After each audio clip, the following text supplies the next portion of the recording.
ধর্মীয় স্বাধীনতা ও সম্প্রীতি এটা উল্লেখ করা যেতে পারে যে আগামী 3 দিন ঐকমত্য কমিশনের কোনো সভাটা হবে না।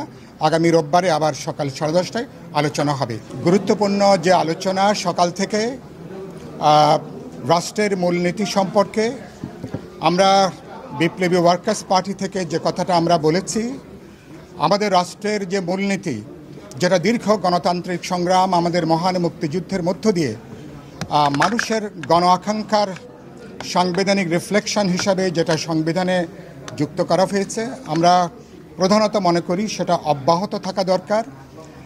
আর ইতিমধ্যে এর আগে পূর্বেকার আলাপ আলোচনার পরে আমাদের জাতীয় ঐকমত্য কমিশন তারা আজকে সুনির্দিষ্টভাবে নতুনভাবে কিছু প্রস্তাব হাজির করেছেন। আমাদের মুক্তিযুদ্ধের যে ঘোষণা প্রোক্লামেশন অফ ইন্ডিপেন্ডেন্স, সাম্য, মানবিক মর্যাদা, সামাজিক ন্যায় বিচার, এই 3টি আর্টিকেলের সাথে গণতন্ত্র শব্দটি যুক্ত হবে এবং সেখানে আমরা বলেছি ধর্মীয় স্বাধীনতা এবং সম্প্রীতি, এই 5টি আর্টিকেল এর সাথে যুক্ত করা। এটা নিয়ে যে জটিলতা যেটা তৈরি হয়েছে, আমাদের পার্টি থেকে আমরা যে প্রস্তাবটা করেছি সেটা হচ্ছে এরকম যে আমরা আমাদের সংবিধানের মূলনীতির পরিবর্তনের ব্যাপারে জাতীয় ঐকমত্য কমিশনে এখানে সবাই আলোচনা করে একমত হওয়াটা এখন সম্ভব হচ্ছে না। সে জায়গা থেকে তাহলে সমাধানের পথটা কি?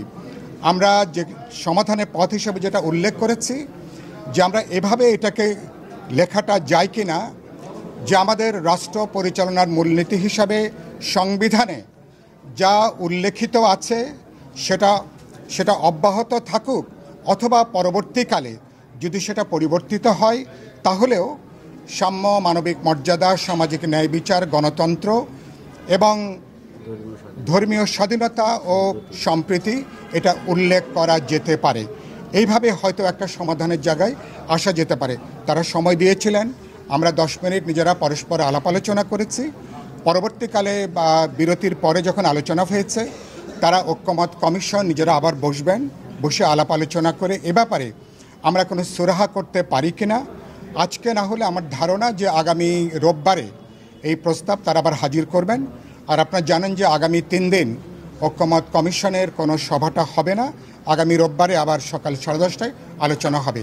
দ্বিতীয়ত গুরুত্বপূর্ণ যে আলোচনা যেটা হয়েছে আমাদের, সেটা বলছি যে আমাদের জাতীয় সাংবিধানিক যে কমিশনগুলো, আমরা মনে করি একটা বহুত্ববাদী গণতান্ত্রিক সমাজে আমাদের নির্বাহী বিভাগের কর্তৃত্বটার আমরা যে পরিমাণ দুর্ভোগ এবং দুর্যোগের মুখোমুখি হয়েছি, সাংবিধানিক প্রতিষ্ঠানগুলোকে দলের অনুগত লোককে নিয়োগ দিতে যে বাস্তবে প্রধানমন্ত্রীকে প্রায় রাশিয়ার জারের মতন ক্ষমতা তাকে দেওয়া হয়েছিল।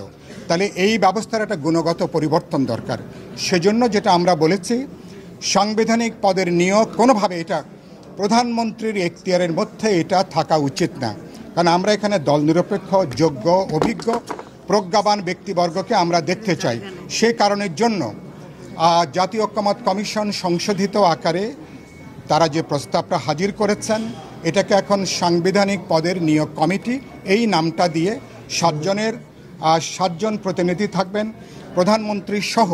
তাহলে সেই জায়গা থেকে এটা আগের প্রস্তাবের তুলনায় অনেকখানি গণতান্ত্রিক, এটা অনেকখানি গ্রহণযোগ্য হতে পারে। তারা যে প্রস্তাব দিয়েছেন, এই প্রস্তাবের ভিতরে দেখা যাচ্ছে প্রায় যারা সরকার গঠন করবেন তারা প্রায় 4 থেকে 5 জন সরকারি দল বা তাদের পক্ষের লোকজনে আসার সম্ভাবনা হচ্ছে বেশি। 2 নম্বর হচ্ছে এটা যদি সিম্পল মেজরিটিতে যদি এ ব্যাপারে সিদ্ধান্ত গৃহীত হয়, তাহলেও সরকার বা সরকারি দলের তাদের পছন্দের ব্যক্তিবর্গ, তাদের ইচ্ছার প্রতিফলন হবার সম্ভাবনা বেশি।